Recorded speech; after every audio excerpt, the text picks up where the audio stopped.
¿Qué tal amigos del Círculo de Cine Miguel Contreras Torres? Mi nombre es Fernando Saldaña Benítez. Bienvenidos a un nuevo seminario de lectura que realizamos mes con mes después de este periodo vacacional en el que retomamos nuestras actividades. Hoy es lunes 19 de agosto de 2024, transmitiendo en vivo desde la Ciudad de México. Les doy la más cordial bienvenida a este seminario de lectura que vamos a dedicar a un texto realmente interesante.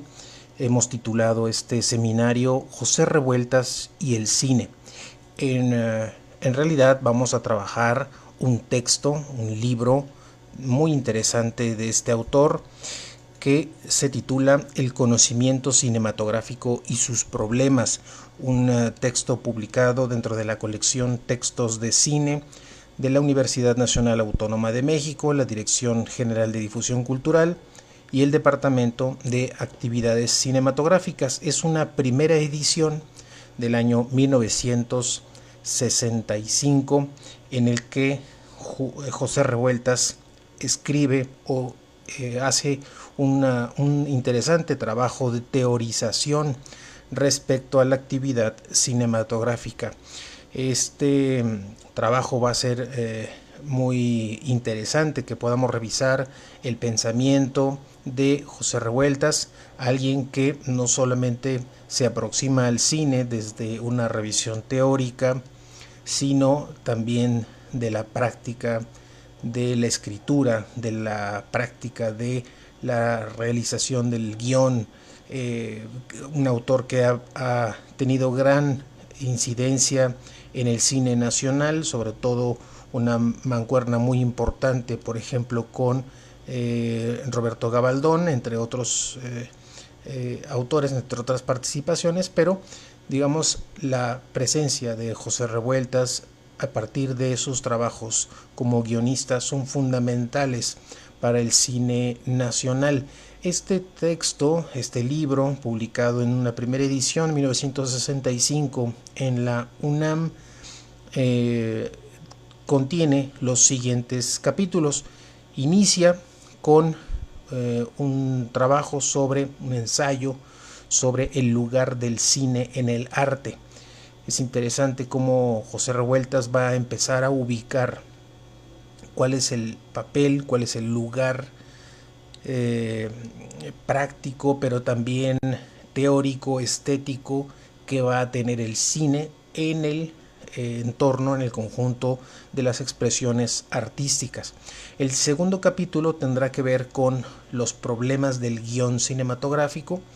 Este apartado, este segundo capítulo, lo va a dividir en dos apartados. El primero, en el que abordará las cuestiones del concepto y métodos del guión, y en un segundo apartado nos hablará o nos expondrá cuál es el método del guión que él va a desarrollar y va a seguir en sus trabajos.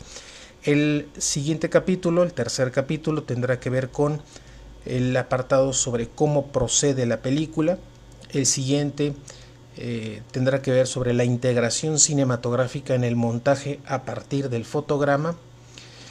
Otro capítulo en el que abordará sobre el guión cinematográfico y los actores.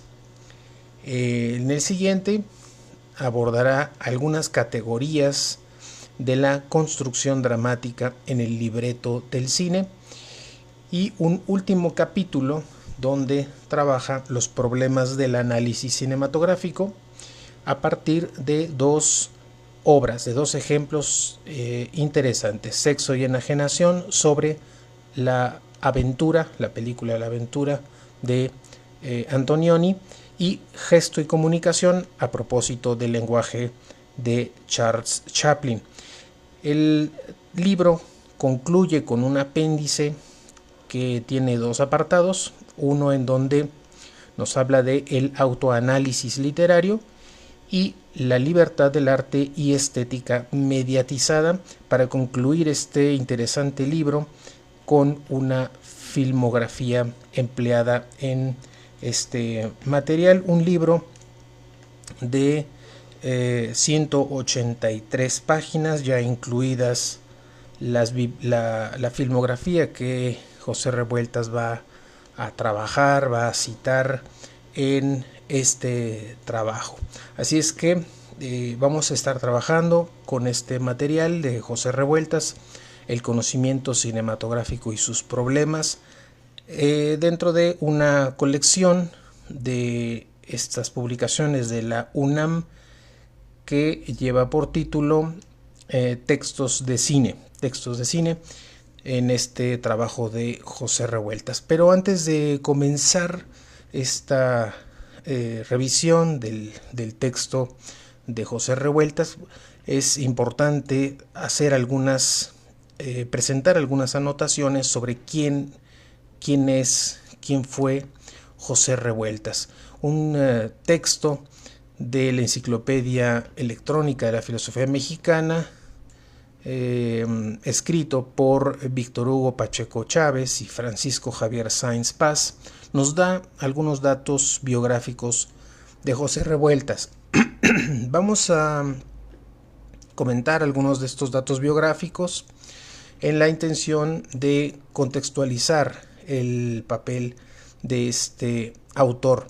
Y vamos a dejar esta interesante biografía de unas 24 cuartillas, vamos a dejarlo en el momento de la publicación del libro que nos compete. Vamos a llegar en esta revisión biográfica hasta 1965 aproximadamente, en el que detendremos esta revisión biográfica para entonces sí dar paso a comentar este libro. Nos dice entonces Pacheco Chávez y Sáenz Paz sobre José Revueltas, que nació en el municipio de Santiago Papatzquiaro, en el estado de Durango, que aunque al mudarse la familia a la Ciudad de México en 1920, entró a estudiar al Instituto Alemán, abandona la formación escolar y se convierte en autodidacta. Revueltas comenzó muy joven su militancia política, a la edad de los 13 años, con la organización Socorro Rojo Internacional, al poco tiempo de haber entrado al Partido Comunista Mexicano en 1930. Fue encarcelado por pegar propaganda política, lo que le valió un traslado a las Islas Marías, situación que ocurrió de nuevo en noviembre de 1932. De las experiencias de estas cárceles a las que fue confinado, va a nutrir mucho de su obra literaria. En sus obras logra plasmar este sentir sobre la manera en que los presos viven sus confinamientos, y a este periodo corresponde la novela Los muros de agua, que se publicó en 1941. En 1935 fue secretario organizador de la Federación Juvenil Comunista de México, encargado de trabajo juvenil y redactor del órgano Espartaco. Entre julio y noviembre de 1935, junto con Hernán Laborde, Miguel Velasco y Ambrosio González, formó parte de la delegación mexicana que asiste al 7º y último Congreso Mundial de la Internacional Comunista, organizado por Comintern. En este congreso conoce a Evelio Vadillo, un comunista mexicano, acusado de tramar un atentado contra Stalin tras imputársele la pinta en un baño que decía "Muera Stalin", y que aparece en la novela del duranguense a través del personaje Emilio Padilla. En 1943 fue un momento importante en la biografía del autor. Su novela El luto humano merece el Premio Nacional de Literatura, pero por otro lado es expulsado del partido al chocar con la dirigencia de Dionisio Encinas. Este descontento fue suscitado por la expulsión a la que fueron sometidos Hernán Laborde y Valentín Campa. Es así que comienza la crítica de Revueltas hacia el carácter vanguardista del partido, al negar que se haya consolidado como tal. Esa postura la dio a conocer en Partido, a través de el órgano de la célula José Carlos Mariátegui. Esto fue a inicios de noviembre de 1943. Días después, un día 28 de ese mismo mes, se anuncia en La Voz de México, que era el partido el periódico oficial del partido la disolución de dicha célula. A partir de ese momento, sus esfuerzos se dirigieron a la construcción de un partido socialista que unificara las distintas fuerzas socialistas. En esta empresa es en la que se relaciona de manera más intensa con Vicente Lombardo Toledano, con quien Revueltas había colaborado desde el año 1938 a través de la publicación de El Popular. La construcción de esta nueva organización tenía por meta ayudar a construir el partido de la clase obrera, y así lo manifiesta en sus memorias que fueron publicadas en el tomo 2 del libro póstumo Las evocaciones requeridas. Su actividad como guionista cinematográfico lo va a hacer acreedor al premio Ariel por la mejor adaptación cinematográfica de la película La Otra, 1946, dirigida por Roberto Gabaldón.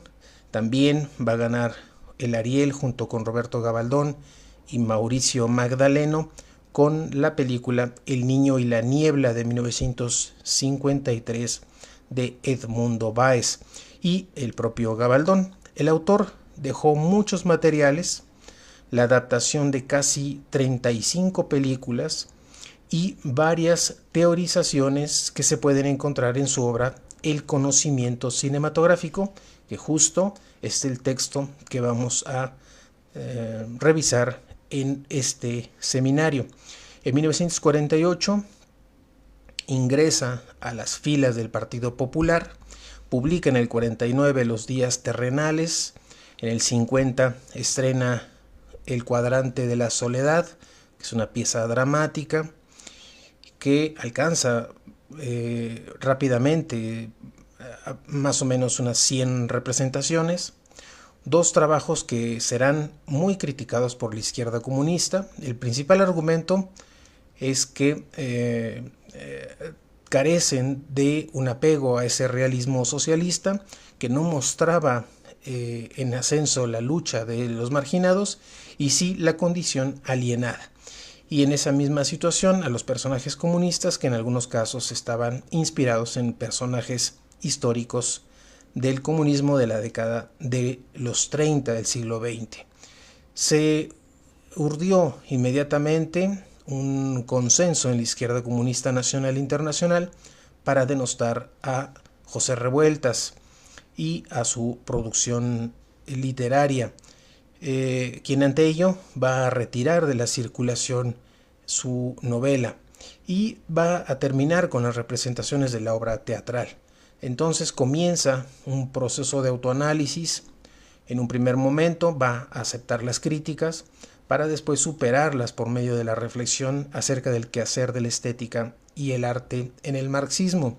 En estas obras ya podemos ver que cruzará toda la reflexión de la obra de Revueltas, el problema de la enajenación en sus múltiples dimensiones, y también es importante cómo es que él destaca esta beta de la discusión del marxismo mexicano derivada del conocimiento de una obra fundamental que fueron los manuscritos económico-filosóficos de 1844 de Karl Marx. Revueltas tuvo un conocimiento temprano de esta obra, que fue publicada en México en 1939,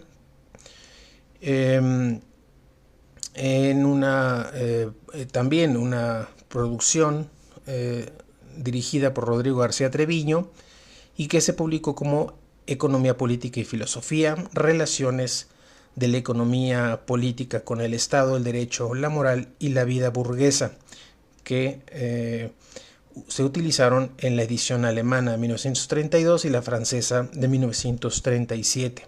El propio Revueltas va a hacer énfasis en este carácter autodidacta de su formación y cómo es que esta obra se volvió lectura indispensable para su autoformación. Esta traducción fue olvidada dentro de las reflexiones marxistas mexicanas primero por un sesgo ideológico, ya que había cierta cercanía del editor con Trotsky, y también porque algunos estudiosos de la obra de Marx lo consideraron deficiente. Sin embargo, vemos cómo en Revueltas utiliza esta obra en sus momentos de producción teórica más importantes. En su ensayo sobre un proletariado sin cabeza, 1962, en los materiales de estudio que elaboró del 68 al 71, mientras permanecía en la cárcel de Lecumberri, y que fueron compilados en un trabajo póstumo bajo el título de Dialéctica de la Conciencia, y este último un borrador que se llama Los Manuscritos de 1844, cotejo de traducciones, en donde vuelve a señalar este texto. Al ver fracasar sus expectativas en el partido, Revueltas comienza a plantear su vuelta al Partido Comunista Mexicano en el 1955.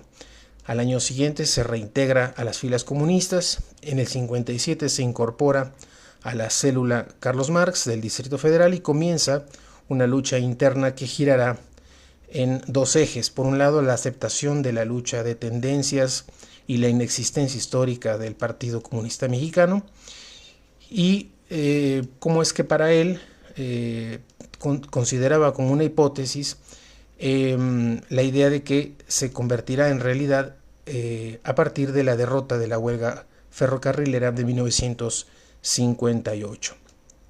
Pues aquí algunos datos de este autor fundamental de la literatura mexicana, pero también de la actividad política, crítica de su época. Un autor que forma parte también de una familia, la familia de los Revueltas, de gran presencia en el campo de la cultura de nuestro país. Así que un poco el mostrar a través de este trabajo, esta biografía de Pacheco Chávez y Sáenz Paz sobre José Revueltas, quien naciera en 1914 y muriera en 1976, que sirva de contexto para iniciar nuestra revisión al trabajo que vamos a comentar el día de hoy y en estas próximas sesiones sobre el conocimiento cinematográfico y sus problemas. Vamos a entrar entonces al texto y vamos a revisar el día de hoy el apartado, el primer capítulo, que tiene que ver con el lugar del cine en el arte. Nos dice en la página 9 José Revueltas que, a diferencia de las demás y con una ventaja con respecto a ellas, el cine ha podido alcanzar la categoría de arte en un tiempo más breve que el que le ha tocado a la poesía, la música, la escultura, la arquitectura y la pintura. Mientras éstas se desenvolvieron a través de siglos de un gran proceso de autoelaboración y de autodescubrimiento, el cinematógrafo apenas necesitó de medio siglo para encontrar sus propias leyes autónomas y convertirse en un modo específico de expresión estética. Puede decirse, dice José Revueltas, que el arte lo es en tanto condensa en una síntesis armónica la realidad de donde nace. Pero esta síntesis que el arte conjunta jamás puede concebirse como un puro proceso de comprensión o como una suma aritmética simplemente de cantidades homogéneas. En ese sentido, el arte es un fenómeno de transformación de la cantidad en calidad. Y recupera una frase de Sergei Eisenstein, quien dice, abro comillas, sin duda nadie olvida que cantidad y calidad no son diferentes propiedades de un fenómeno, sino simplemente aspectos diferentes del mismo fenómeno. Hasta ahí la cita de Eisenstein que recupera José Revueltas en esta página 9. Agrega José Revueltas que para ilustrar sus palabras, lo dicho por un profesor de psicología en torno a este problema, y cita lo siguiente: se ha afirmado que el todo es algo más que la suma de sus partes, porque sumar es un procedimiento que no significa nada, mientras que la relación entre el todo y la parte significa mucho. Hasta aquí la cita de este psicólogo que José Revueltas menciona. simplemente pone entrecomillados esta cita, sin mencionar propiamente el nombre de este profesor de psicología que está empleando. En la página 10 nos dice que en ese sentido puede decirse que la síntesis que el arte representa implica la combinación de lo opuesto, la fusión de valores encontrados. Aquí ya vemos un poco hacia dónde se va a dirigir la propuesta epistemológica de José Revueltas de la presencia de un desarrollo dialéctico para poder entender el fenómeno del cine. Al intentar una definición de lo que es poesía, San Agustín tuvo una verdadera revelación, entre comillas, dialéctica. Aquí la palabra clave en toda esta noción, en toda esta revisión de la cual José Revueltas va a partir epistemológicamente para pensar el cine, la cuestión dialéctica, cuando dijo que consiste en la unidad como todo lo bello. Aquí la cita de San Agustín que recupera José Revueltas.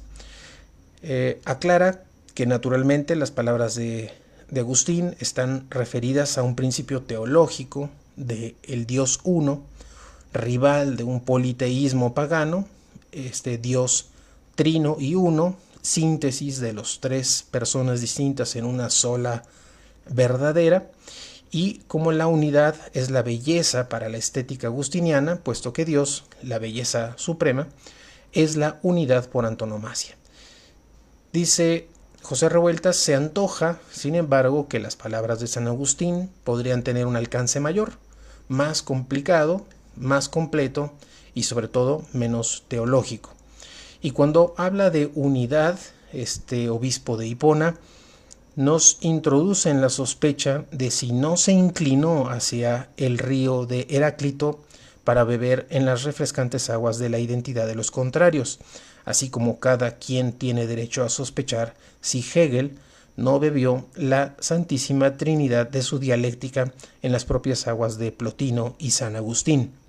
Lo que intento decir, dice José Revueltas, es que el concepto de unidad como atributo definidor de la belleza debe tomarse en su acepción antónima, esto es, como una síntesis monística de entidades adversas entre sí, como una condensación unitaria que hace interpenetrarse los valores opuestos y reduce las categorías a lo uno. Y aquí va a hacer una cita, dice: unidos el todo y el no todo, lo que se junta y se separa, lo constante y lo disonante, hácese con el todo uno y con el uno todo. Esta cita de Heráclito, estas palabras de Heráclito en una cita de Foilé. Este postulado dialéctico no puede ser más exacto para definir la naturaleza interna del arte en general, dice José Revueltas, y también del arte cinematográfico. En particular, de esta suerte, dice José Revueltas en la página 11, podemos decir que el cine, como las demás artes, como ya lo decía San Agustín, consiste en la unidad como todo lo bello. Pero aún más, dice Foilé en su Historia de la Filosofía, y cita lo siguiente: Heráclito en sus principios llega a 2 puntos, una inestabilidad eterna y estabilidad de esa inestabilidad misma. En otras palabras, dice José Revueltas, que el equilibrio de la naturaleza es relativo y el reposo puramente una apariencia, que todo se mueve, que nada permanece. Esto lo presenta entrecomillado y nos dice que el cine puede tomarse como esta estabilidad de la inestabilidad, ¿no?, de la cual nos va a hablar Heráclito, esta estabilidad móvil, el reposo en movimiento. Nos dice José Revueltas que basta examinar este principio mecánico en el que el cine se basa. Esta idea o este principio de que en el cine opera una sucesión intermitente de imágenes estáticas y que esto nos permite comprobar este dicho o este pensamiento de Heráclito. Así, desde el momento en el que nace, desde el momento en el que se descubre, el cine es ya en sí mismo una síntesis dialéctica. Aquí vemos entonces ya este planteamiento de José Revueltas de entender el cine como este momento dialéctico.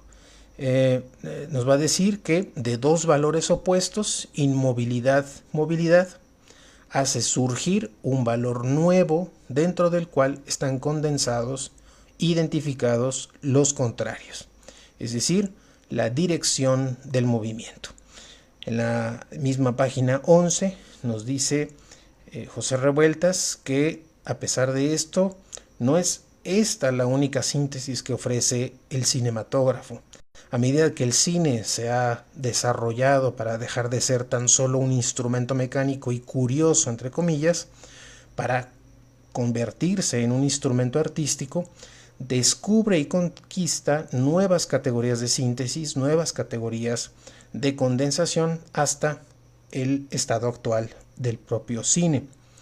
Hace algunos años, dice José Revueltas, hubiera parecido un sacrilegio comparar el cine con la poesía, con la música o con la pintura, porque era obvio que el cine no tenía ese linaje, esa prosapia, ni la legitimidad dentro de las artes. Ahora, no obstante, sería imposible negar al cinematógrafo el pie de igualdad que ha conquistado junto a la música, la pintura, la novela, la arquitectura o el teatro, aun cuando se ayude de todas estas artes mencionadas.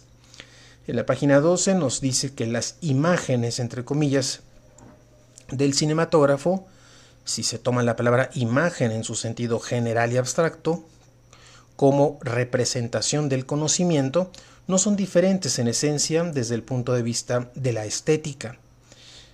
A las imágenes de la poesía, las imágenes en la pintura o en la novela, el procedimiento ordenador es el mismo. El sistema de transubstanciación de los elementos no difiere. El pan y el vino se convierten en el cuerpo y sangre merced a un idéntico milagro emocional. Recupera unos versos de Quevedo en el cual nos va a hablar de cómo es que en toda obra de arte esa dualidad que está presente entre carne y espíritu van a cobrar una destacada función. Quevedo ha escrito en esas palabras, pero la magia, la verdad, en suma, radican no en estas palabras de Quevedo, sino en las escuchadas, en las que el artista no escribió, pero que nuestro espíritu oye al leer sus versos. Aquí entonces, como en el cine moderno, una imagen nos insinúa, nos descubre otra, la imagen secreta, la imagen verdadera, la que en su literalidad no pueden darnos los vocablos. Va a citar a Maurois en el siguiente texto que dice: los grandes escritores emplean palabras no para bosquejar mundos imposibles, sino para evocar y esclarecer el mundo verdadero. Hasta aquí la cita. Este mundo verdadero que el arte revela, dice José Revueltas, refiriéndose a esta cita de Maurois, es que sin decirlo, sin pronunciarlo, sin oírlo, se escucha con los puros sentidos del corazón, porque el arte usa las cosas visibles y audibles para mostrar las cosas invisibles e inaudibles. Este río de Quevedo, en su cita que recupera José Revueltas, un texto de Quevedo que dice: decir puede el río, puede este río, si hay quien diga en favor de un desdichado, el tierno llanto mío. Este río del cual habla Quevedo es un río de lágrimas, y su silencio la soledad irremediable de aquel que duda de que pueda existir siquiera alguien que diga en favor de un desdichado. Lo que estaba oculto y escondido sale entonces a la superficie y es visible, y este visible río del poema ha descubierto el invisible río del llanto del poeta. Hay aquí un milagro puro, y va a citar José Revueltas a Pascal en el sentido de que, dice Pascal, las palabras diferentemente ordenadas tienen diferentes sentidos, y estos sentidos diferentemente ordenados producen diferentes efectos. Hasta aquí la cita de Pascal que recupera José Revueltas. La yuxtaposición de imágenes y de términos espaciales que la poesía usa no es diferente a la que aplica en el cinematógrafo. Si se descompusieran cinematográficamente los versos de Quevedo, se tendría, tal vez, dice José Revueltas, un close-up del poeta, el rostro entristecido y nostálgico, el aire de los cabellos, la mirada fija en la lejanía, y combinado con un shot del río reptante y silencioso como contrapunto del dolor humano del instante anterior. Esto sería, dice José Revueltas, una reducción simplista de esta imagen poética en sus términos literales. De ahí que el cine debe tomarse como otra forma de la poesía, como recreación poética de lo que en sí mismo ya es un fenómeno poético objetivo, dice José Revueltas. En la página 14 va a examinar otro ejemplo con un poema de Antonio Machado. Va a exponer cómo es en este poema la melancolía que respira esta obra. Va a ser todo un conjunto de viva y angustiosa plasticidad que logra Machado a partir de dos elementos. Por un lado, la idea del crepúsculo con las derivaciones metafóricas que sugiere al poeta, y este alucinante árbol roto que menciona en el texto, que incita a llorar de lástima. Entonces, escasamente se van a descubrir aquí tres shots o tres tomas cinematográficas que a la vez van a corresponder a los elementos visibles usados en el poema. Estos son el crepúsculo, el árbol y el llanto. Un paralelo entre la poesía y el cine no quiere decir en modo alguno, dice José Revueltas, que la metáfora sea el punto de contacto fundamental entre una y otro. Si bien el cine usa metáforas, su relación con la poesía estriba en esa comunidad que denomina a todas las artes como un procedimiento para interpretar y transformar lo real que se ofrece a su respectivo tratamiento. Va a retomar un texto también de Efraín Huerta, en donde este trabajo de el uso de metáforas del autor distan de ser objetivas, o sea, cinematográficas, y como con unos cuantos versos, con unos cuantos shots poéticos, Efraín Huerta realiza este montaje, entre comillas, terrible, terco, abrumador, en que desnuda un pedazo vivo de la vida, de la cual él rechaza todo aquello inútil para la expresión cabal, recta y pura de su poesía. La relación que existe entre el cine y las demás artes, dice José Revueltas en la página 15, no es una incidencia, no es un producto de afinidades fortuitas y parciales.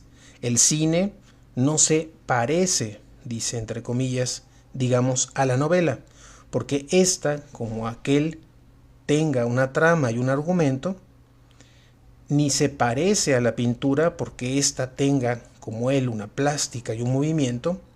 La relación del cine con las demás artes es una relación de identidad, y sus diferencias radican únicamente en la diversidad natural de las artes por cuanto a sus formas y sus principios de expresión propios.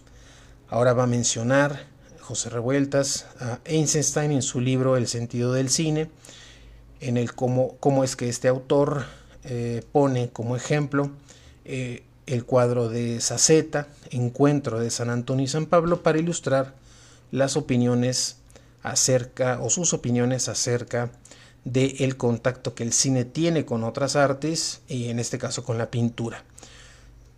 No obstante, dice José Revueltas, este ejemplo está utilizado muy unilateralmente, pues se reduce a mostrar una de tantas comprobaciones de la trayectoria de la vista, dice entre comillas, y del movimiento en la plástica.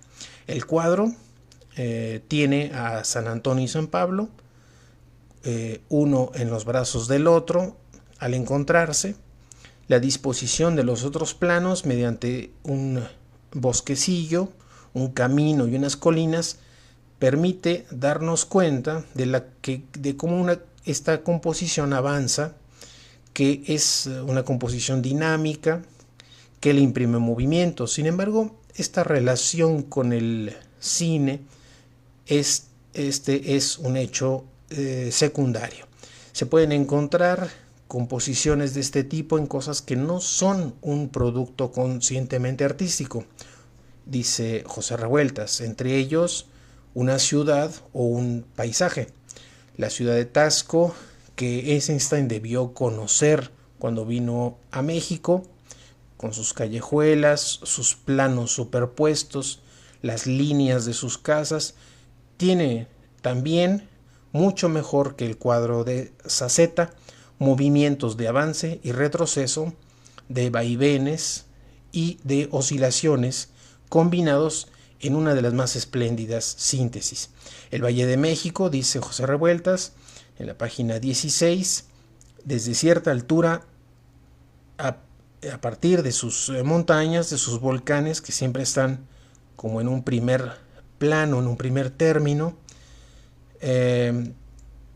va apenas a mostrar este carácter cadencioso, rítmico, de un movimiento circular que ha sabido reproducir el pintor Velasco y luego, por supuesto, el doctor Atl.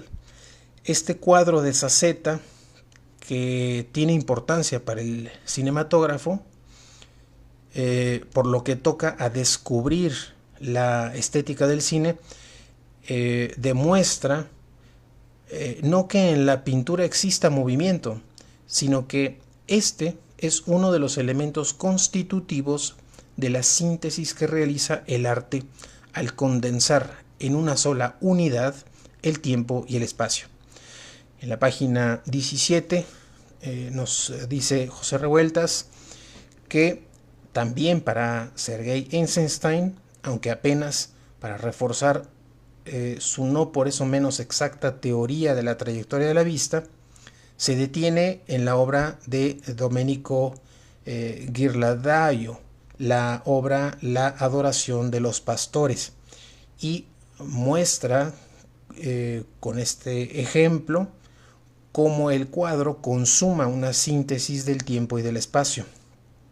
Nos va a hacer una cita en la que Sergei Eisenstein nos describe esta pintura de este niño rodeado por los pastores en un primer plano, con un campo que avanza ondulante desde el fondo, en el que aparecen los magos, es decir, este camino que une acontecimientos que en el tema van a estar separados por 13 días y que en la pintura aparecen reunidos. Aquí estamos, dice José Revueltas, ante un buen ejemplo de síntesis, pero se trata de una síntesis demasiado elemental y primitiva, sin que esto demerite la belleza que tiene la obra.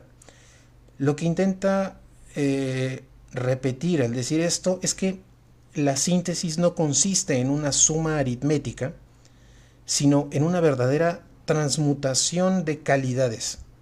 En realidad, a medida que el arte se desarrolla o que, con el mundo moderno, aparecen artes nuevas como la fotografía y la cinematografía.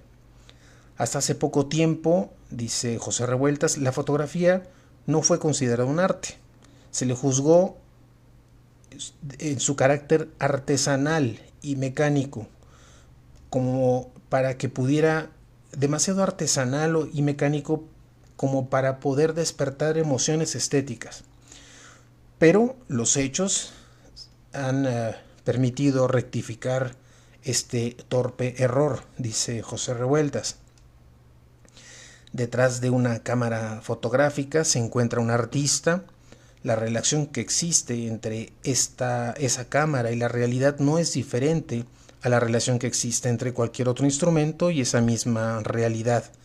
La cuestión es absolutamente obvia, dice José Revueltas, porque la realidad será tratada artísticamente con una cámara, con un pincel o con una máquina de escribir. Y basta citar, dice José Revueltas en la página 18, a Manuel Álvarez Bravo, este artista, quien tiene esta sensación de compacta sobriedad, de un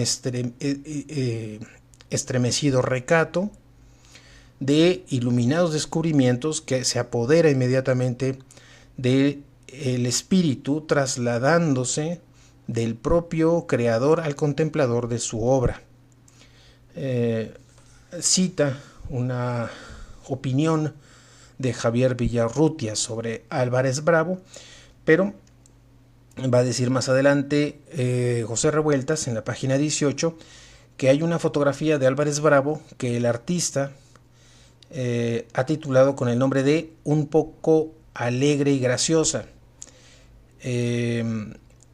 Hay esta conmovedora fotografía que muestra la superficie perfecta y anatómicamente descrita de una azotea, el corpiño blanco de una niña tendido al sol, un comal de redonda sombra y las piernas un poco alegres y graciosas, entre comillas, de una mujercita que se aleja. Con esta economía tan rigurosa, Álvarez Bravo obtiene una dimensión emocional alta y profunda. Es aquello tan sencillo y tan grave, tan asombroso y tan natural, que parece como si de pronto nos encontráramos antes del mundo, con la primera voz humana que apenas tendría palabras. Aquí, atrás de la cámara de Manuel Álvarez Bravo, está un artista, un gran artista. A propósito de la fotografía, algunos han querido establecer una barrera infranqueable entre lo que se denomina la fotografía fija y la fotografía en movimiento. Cuando se habla de obras de arte, dice José Revueltas, en la página 19, esta barrera no puede existir. Es elemental que la fotografía fija tiene movimiento en la misma medida en que la fotografía cinematográfica tiene quietud. Al revés de lo que dice el aforismo, aquí el movimiento no se demuestra andando, sino que se demuestra en el reposo. Tan fijo, entre comillas, es un cuadro aislado de película cinematográfica, un fotograma, como lo es la propia fotografía llamada fija. Ambas son una fracción del movimiento y no obstante las diferencias de sus técnicas respectivas, como obras de arte, responden a las mismas leyes estéticas. Se ha hablado, dice José Revueltas, en párrafos anteriores, de el movimiento, entre comillas, de las obras pictóricas. Los horizontes, la perspectiva, la profundidad, volumen, los planos, la trayectoria de la vista, hacen de una pintura algo más o menos en movimiento según la destreza del pintor. La fotografía, como arte plástico, no es tampoco la excepción a la regla, puesto que tenemos frente a sí las mismas libertades y las mismas limitaciones, es decir, iguales problemas y recursos de horizonte, perspectiva, profundidad, y también los mismos problemas en la composición de los planos y los volúmenes, naturalmente, que van a ser tratados con técnicas específicas diferenciadas, ¿no? La técnica pictórica y la técnica fotográfica. En la página 20 nos dice que es muy probable que la pintura, ese Adán del arte, sea el origen más claro de la cinematografía. El cine nace del matrimonio entre la pintura y el drama, pero cuando crece descubre que no es un hilo o no es un hijo aislado, sino que tiene una hermana melliza en la novela. El hecho es que el cine no puede prescindir de un estudio o una investigación permanentes, por lo que hace a los problemas de la pintura, el teatro y la novela. Ahora va a abordar la cuestión de la pintura mexicana contemporánea, particularmente mencionará a Siqueiros, Orozco, Rivera, Atl, Castellanos, quienes encierran grandes enseñanzas para el cine, no solo en México, sino para el mundo. Aunque quizás no lo reconozcan ellos mismos, la técnica de nuestros grandes pintores es una técnica cinematográfica. Aquí es una revisión interesante de José Revueltas sobre el vínculo que está realizando entre la pintura mexicana contemporánea y cómo es que esta pintura mexicana ha influido también a la técnica cinematográfica, no solamente del cine mexicano, sino a nivel mundial. Siqueiros, dice José Revueltas en la página 20, probablemente más que ninguno aplica a la pintura los principios del montaje cinematográfico, en la acepción de que Pudovkin otorga a este término de montaje. No cabe plantear aquí si los principios del montaje son anteriores al propio cine. Dice José Revueltas que sin duda el arte se ha valido del montaje desde los más remotos tiempos, excepto tal vez la novela, que se identifique tan plenamente con sus recursos y posibilidades. Dice José Revueltas que para Eisenstein el montaje desempeña el papel que toda obra de arte se señala a sí misma, la necesidad de la exposición coordinada y orgánica de tema, contenido, trama y acción. Hasta aquí la cita de Eisenstein. Esta estructura interna del montaje, por lo que ello respecta, consiste entonces en la combinación, yuxtaposición e interpenetración de valores diversos, a efecto de obtener un todo armónico que represente algo más. Lo pone con cursivas José Revueltas, algo más que sus partes, es decir, un todo que sea un resultado cualitativo general diferente al valor cuantitativo particular de los elementos que le integran.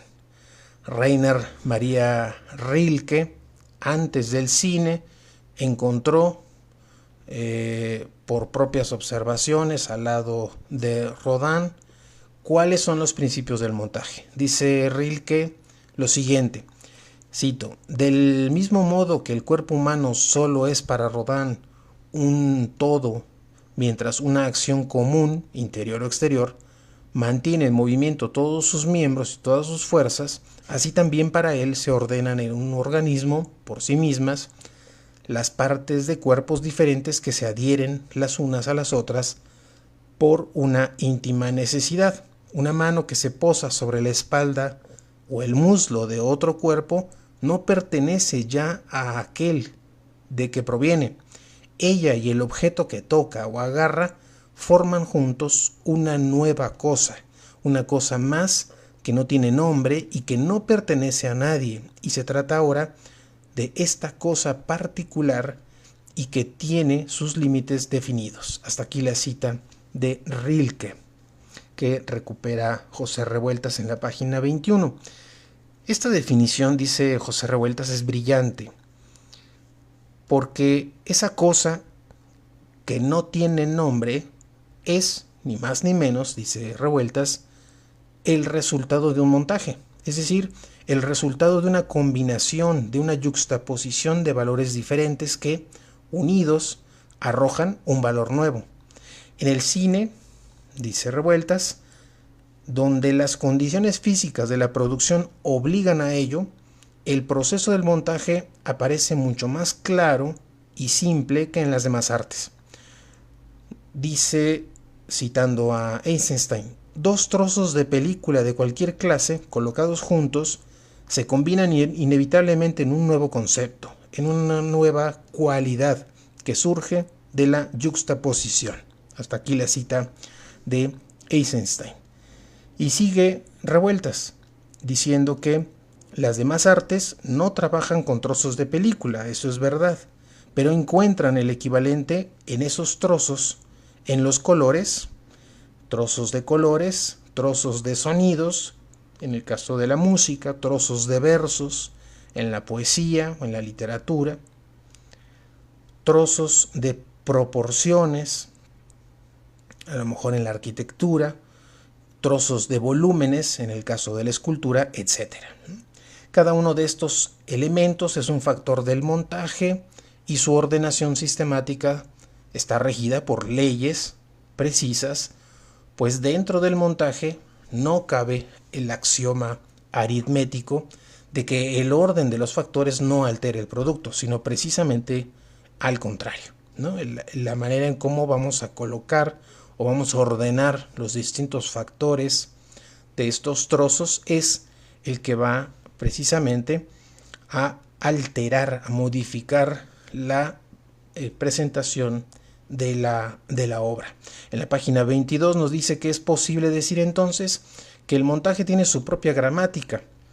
En el cine nos dice que los ejemplos son muy numerosos.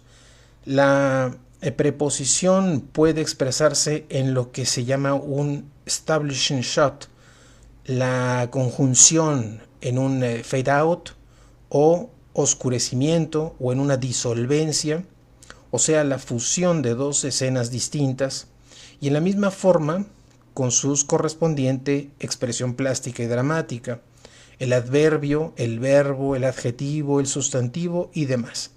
Este uso adecuado, que puede ser libre, como en el caso del Ulises de Joyce, de una gramática del montaje, va a dar como fruto o una película, o un cuadro, o un poema, o una sinfonía, o una novela, también adecuados. Nos dice también José Revueltas que entre los pintores mexicanos, Siqueiros es el que en una forma más consciente aplica en su pintura los principios del montaje cinematográfico. Ya lo había mencionado Revueltas páginas atrás. Dice que la naturaleza de su montaje podría clasificarse como un montaje de movimiento. Todos estos factores de su pintura van a estar destinados a crear una impresión de movimiento, o un movimiento, el movimiento mismo si se quiere, y se despreocupan del problema vital, que es la creación de una síntesis del tiempo y del espacio. Sin embargo, el movimiento ya es en sí mismo una síntesis, pero en todo caso es una de las síntesis más elementales cuando se le abandona en su condición de simplemente entenderlo como un fenómeno mecánico y no entenderlo como un fenómeno emocional e intelectivo. Lo unilateral de Siqueiros en este sentido es evidente en Autorretrato, en esta obra, en donde la preocupación anecdótica por el movimiento lo va a conducir a Siqueiros a hacer una obra formalista y neoacadémica en la misma forma que esa preocupación lo llevó a los muros del Palacio de Bellas Artes. También nos va a decir que no obstante, cuando la obra de Siqueiros logra vencer esa limitación, alcanza entonces alturas insospechadas y un tono épico mayor verdaderamente portentoso. Nos va a hablar de otra obra que es Cuauhtémoc contra el mito, como una síntesis de un destino humano profundo y cósmico. Bueno, va explicando cómo es que en la obra de Siqueiros va encontrando esta conjunción, porque está intentando hablarnos de el montaje y de cómo lo va realizando. Por otro lado, el circo contemporáneo, este muro de Clemente Orozco, también nos va a hablar sobre él, cómo es que fuera ya de ese paraíso desnudo, de esas fingidas rosas, el tálamo de Cuauhtémoc siempre va a estar estoicamente formado por una torturante estera de nopales, cómo es que va a estar representado este personaje. Y bueno, nada más valiente y terrible que la pregunta sobre esta obra de José Clemente. Morirá México, desaparecerá la patria, tenemos salvación, nuestro paso por el mundo solo será el recuerdo de una desesperada huella que no tuvo tiempo de asentarse. Y bueno, todas estas preguntas que José Revueltas encuentra inspirado por estas obras. Se pregunta también José Revueltas cómo ha sido posible que esta obra de Orozco haya logrado obtener esa emoción tan universal y tan humana, no centrado únicamente en un carácter localista, pese a las circunstancias de estos elementos simbólicos nacionales, y comenta que la solución se encuentra en el milagro del arte cuando sabe descubrir las síntesis más acabadas y expresivas mediante precisamente la yuxtaposición y el montaje de valores fundamentales. Como en la alegoría de la mexicanidad, Orozco soluciona esta contradicción, tiempo y espacio, no al suprimir sus términos, sino al mostrar una interrelación de todos ellos hasta obtener una nueva calidad unitaria monística. Aquí Orozco trastorna los símbolos, haciéndolos decir más de lo que solos y por ellos mismos pueden decir o lo han dicho demasiado. En esta alegoría, dice Revueltas en la página 27, la bandera nacional ocupa todo el cielo, el águila mexicana está casi en derrota frente a este impasible acometida de la serpiente, entre otros elementos que va describiendo José Revueltas.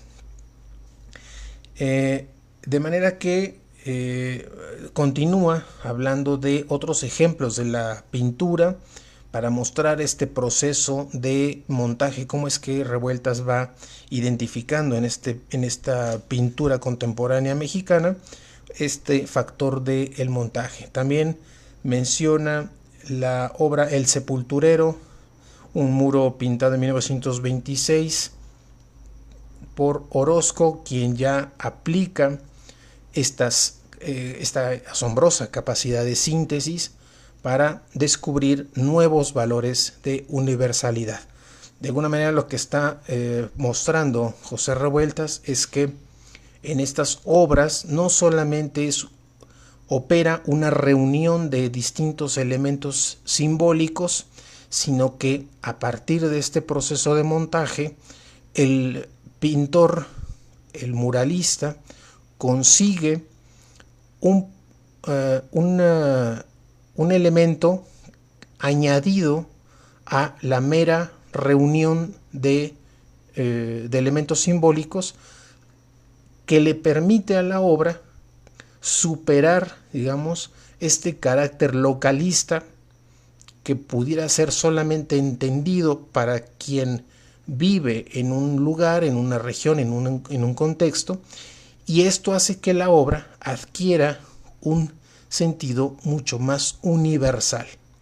Es gracias a este proceso de montaje en el que, con la unión de distintos elementos, más allá de simplemente ser una reunión, es posible la creación de nuevos sentidos, de nuevas interpretaciones que permiten alcanzar a la obra este carácter mucho más universal. Bueno, aquí va a continuar hablando de estos procedimientos, de cómo es que Orozco va trabajando en estas obras, pero bueno, digamos a grandes rasgos es cómo es que este trabajo va mostrando esas síntesis.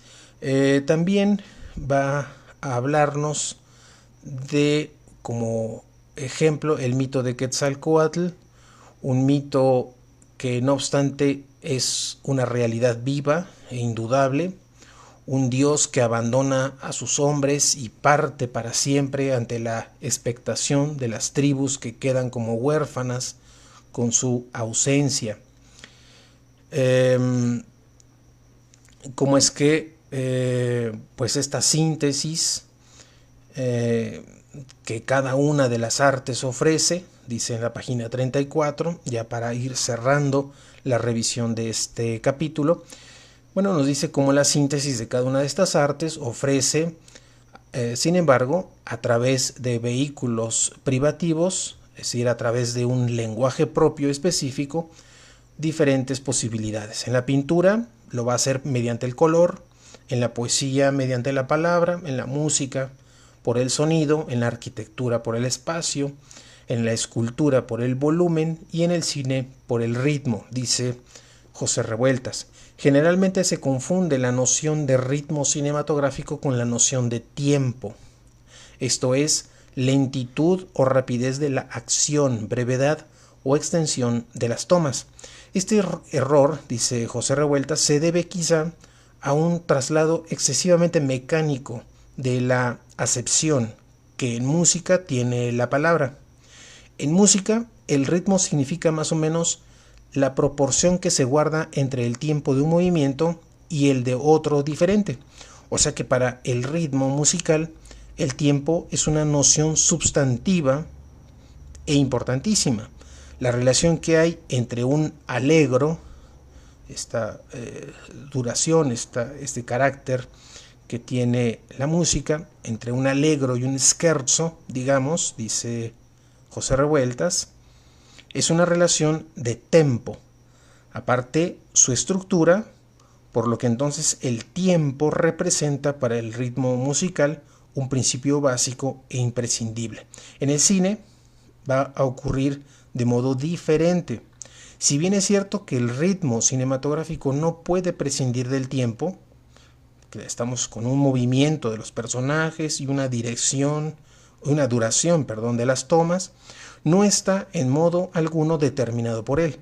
En cambio, el movimiento de los personajes y la duración de las tomas sí están determinadas por el ritmo, a la vez que por el tema, la trama y el contenido de la obra.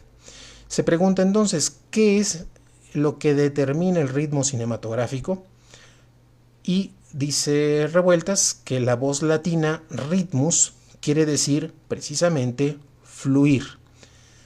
Puede decirse entonces, dice Revueltas, que la fluencia de una obra cinematográfica es lo que constituye su ritmo. Basta una representación o una imagen falsa para que la película brinque, por así decirlo, que como se dice en el argot cinematográfico, que una imagen brinca porque interrumpe esa fluencia y el ritmo se rompe. El gran desarrollo del arte cinematográfico, dice José Revueltas en la página 35, presagia una cada vez más alta depuración del ritmo. Es realmente este principio ordenador donde radica la fuerza creadora del cine. La fuerza creadora del cine entonces va a radicar para José Revueltas en esta alta depuración que tiene del ritmo. El ritmo representa ese sentido mágico que permite al artista inventar sus materiales antes de comenzar la realización de la obra y tener esos materiales dispuestos para que desempeñen su cometido en la concepción general, en el gran todo armónico que se ha propuesto. El ritmo ha sido creado por los dioses, dice José Revueltas. Esta gran ventana de la vida está abierta para el cine. Y cierra con esta oración el capítulo primero. Estamos seguros que el arte cinematográfico alcanzará y sobrepasará sus propias metas. Hasta aquí termina entonces este capítulo primero. Nos quedamos en la página 35 respecto al primer momento de este libro, en el que José Revueltas va a intentar situar el cine dentro de el arte, dentro del gran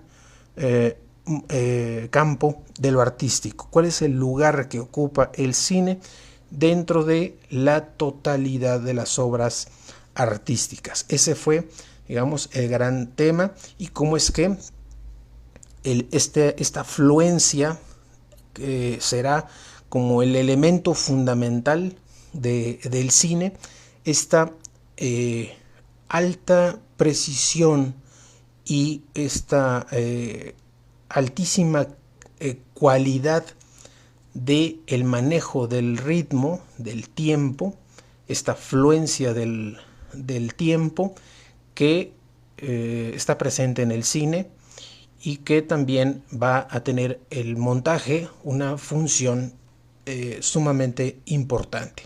Ese, a grandes rasgos, será esta característica que va a tener el cine dentro del conjunto de todo el campo del arte.